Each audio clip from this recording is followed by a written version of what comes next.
27th, philosopher Sant Shri Dhaneshwara and Sant Shri Tukaram Endowment Lecture Series and Orientation Program 2022.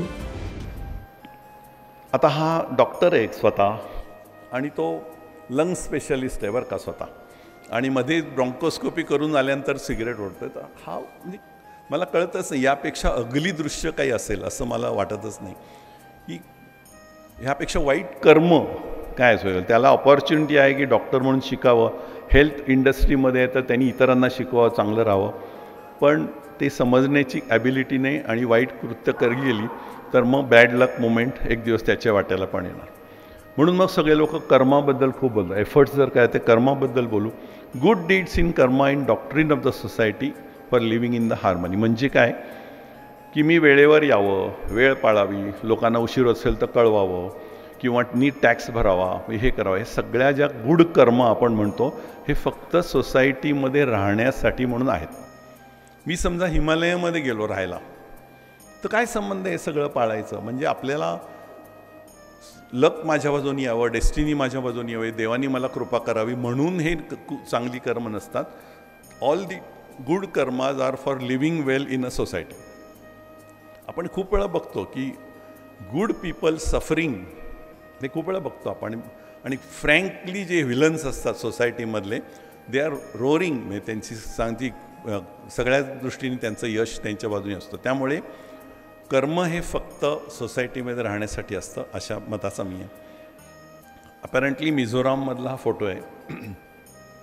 Traffic jam आहे, पुढनं एकही वाहन येत नाही आहे, पण एकही माणूस हलत नाही, ओव्हरटेक करून पुढे जात नाही, राईट लेन ब्लॉक करत नाही. ही जी शिस्त आहे ह्याच्यात नाही देव त्यांना आशीर्वाद देणार नाही, पण त्यांची सोसायटी चांगल्या प्रकारे चालू राहील हे आपल्याला कळायला पाहिजे की the society which matters is by following the rules.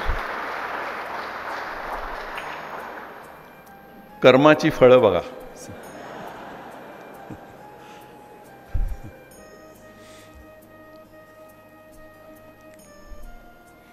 आणि हे तर वाक्य मी थांबणार आहे थोडं की सबको अपने कर्मों का पता होता है, यूं ही गंगा पर भीड़ नहीं होती.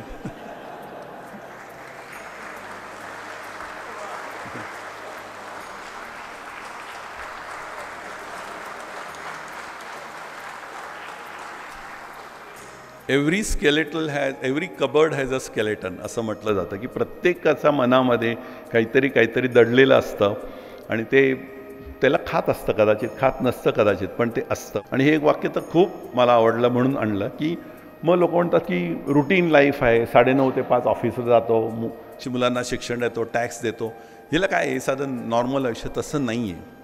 Consistency is an underappreciated form of intentional magic disguised as a mundane doing. याचा अर्थ तुम्हाला वाटतं की ते मंडेन आहे, की सोसायटीतले 70% लोक असे राहतात म्हणून सोसायटी चालू राहते, 90% लोक अशा करतात म्हणून 10% लोक एक्स्ट्रॉर्डिनरी होऊन समाजाला काहीतरी देऊ शकतात. म्हणून कन्सिस्टन्सी, रेग्युलॅरिटी, त्या कन्सिस्टंटली करत राहणं गोष्टी याचं एक अनन्यसाधारण महत्त्व आहे. And that comes through it is called a intentional magic disguise as a mundane doing. हे जर आपण लक्षात ठेवलं तर आपण आपलं डे टू डे लाईफ आहे ना ह्याला आपण अंडर एस्टिमेट करणार नाही. आपलं कर्म मोठं आहे हे आपल्याला कळायला पाहिजे. By doing all this thing we are doing it for the society.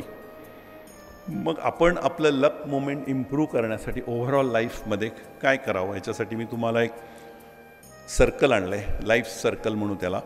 Health, wealth, social activity, charity, family, friends, hobbies, addictions, basic happiness. म्हणजे जसं सिंगर असतो तर तंबोरा लावून ठेवलेला असतो तो ह्याच्यातला मागे सगळं स्ट्रूमिंग चालू असतं, तसं आपल्या मनामधला जो हॅपीनेस असतो बॅकग्राऊंडमध्ये चालू असतो, असं भरून टाकतो सगळं, न की त्याच्यावरती काय अवलंबून असतं.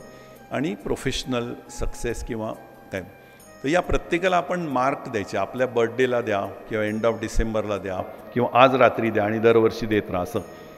तर 0 म्हणजे एकदम कमी मार्क, एकदम सेंटरला. आणि समबडी इज डुईंग व्हेरी वेल, स्वतःबद्दल आपलं ॲप्रिसिएशन आहे तर एकदम छान. म्हणजे फॉर एक्झाम्पल कोणीतरी असे मार्क दिले तर या माणसे हेल्थ विशेष छान नाही आहे, वेल्थ बरी आहे, सोशल ॲक्टिव्हिटी चांगली करतो आहे, फॅमिली अँड फ्रेंड्सला वेळच नाही आहे, किंवा हॉबीज बऱ्या आहेत, ॲडिक्शन्स नाही आहेत म्हणून त्यांनी स्वतःला 10 मार्क दिले. No tobacco, no alcohol, no addiction म्हणून 10 मार्क दिले. Basic happiness okay. तर अशा माणसांनी हे लाईन्स जॉईन केल्या. हे तुमचं व्हील ऑफ लाईफ आहे. व्हील ऑफ लाईफचा शेप असा असेल तर राईड कशी होईल?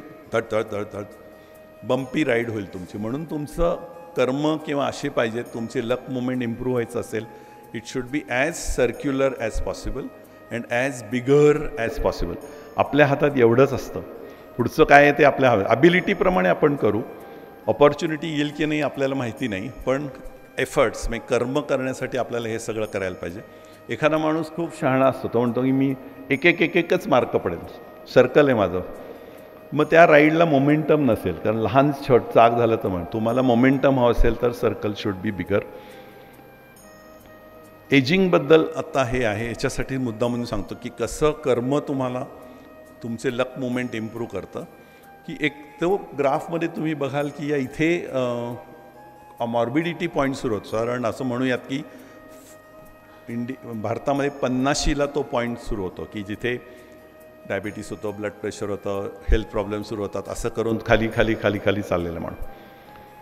पण त्याच्या थोडंसं आधी आपण जागरूक झालो, काही एफर्ट्स टाकले, असं सर्कल आपलं चांगलं केलं, हेल्थवरती इफर्ट केलं, तर मग वरच्या ब्लू लाईनवरती तुम्ही जाता की तुमचं एजिंगची लाईन आहे ती अशी जास्त व्हर्टिकल होते. इतके वर्षांनंतर आपली लाईफ एक्सपेक्टन्सी फार 7-8 वर्षांनीच वाढली, जास्त वाढली नाही.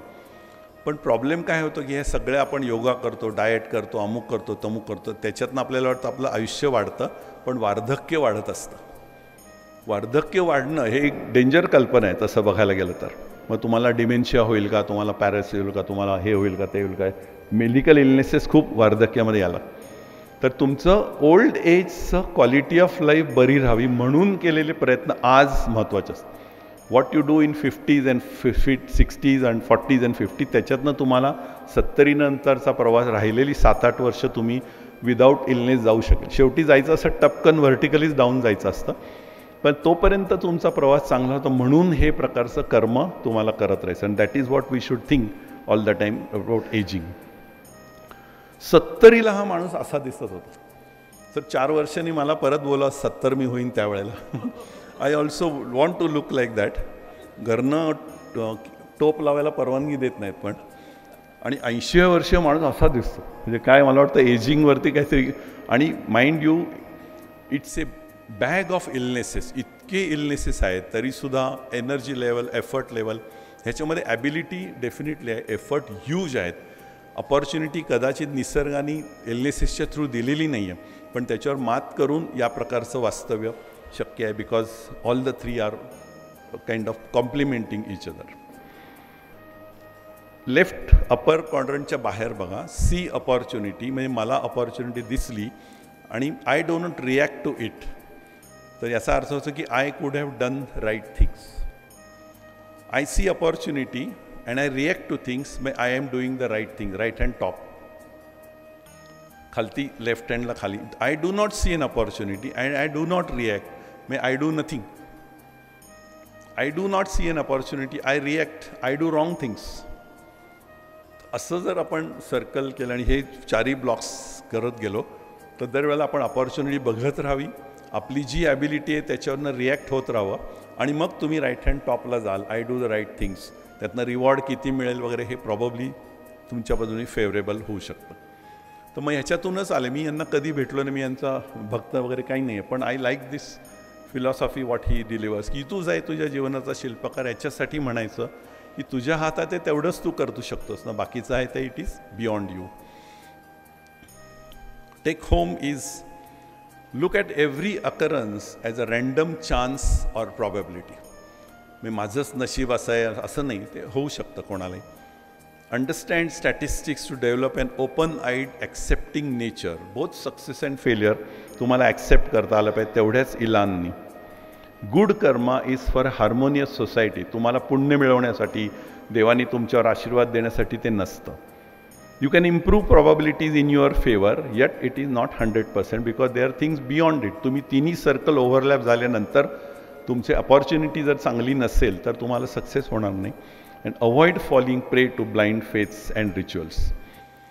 तर मी म्हटलं ते कालाय तस्मै नमः असं म्हणण्यापेक्षा असं म्हणूयात की कोणार्कच्या सूर्यमंदिरात तुम्ही किती जण गेलात मला माहिती नाही. तिथे गेल्यानंतर इट इज अ स्पेक्टॅकल. तुम्ही असे बाहेर बसा, लॉंग आतमध्ये कुठेतरी ते सूर्यमंदिराचं टोक असतं आणि सकाळच्या वेळेला सूर्याची किरणं अक्षरशः अशी फटफट फटफट ट्रॅव्हल करत करत करत जाऊन तिथे त्याच्यावरती पडतात. It is a spectacle to watch. आणि दिस स्पेक्टेकल असं बघून आपल्याला वाटतं की एवढ्या प्रचंड अपॉर्च्युनिटीज निसर्गाने आपल्याला निर्माण केल्या. वेगळ्या ठिकाणी वेगळ्या व्यक्ती भेटणं, वेगवेगळे डिव्हायसेस येणं, सायन्स एवढं पुढे जाणं, हेल्थच्या अपॉर्च्युनिटीज, ह्या सगळ्या अपॉर्च्युनिटीज आपल्याला निर्माण करून देणाऱ्या ह्या कालाला, अशा काळाला आपण नमस्कार करावा.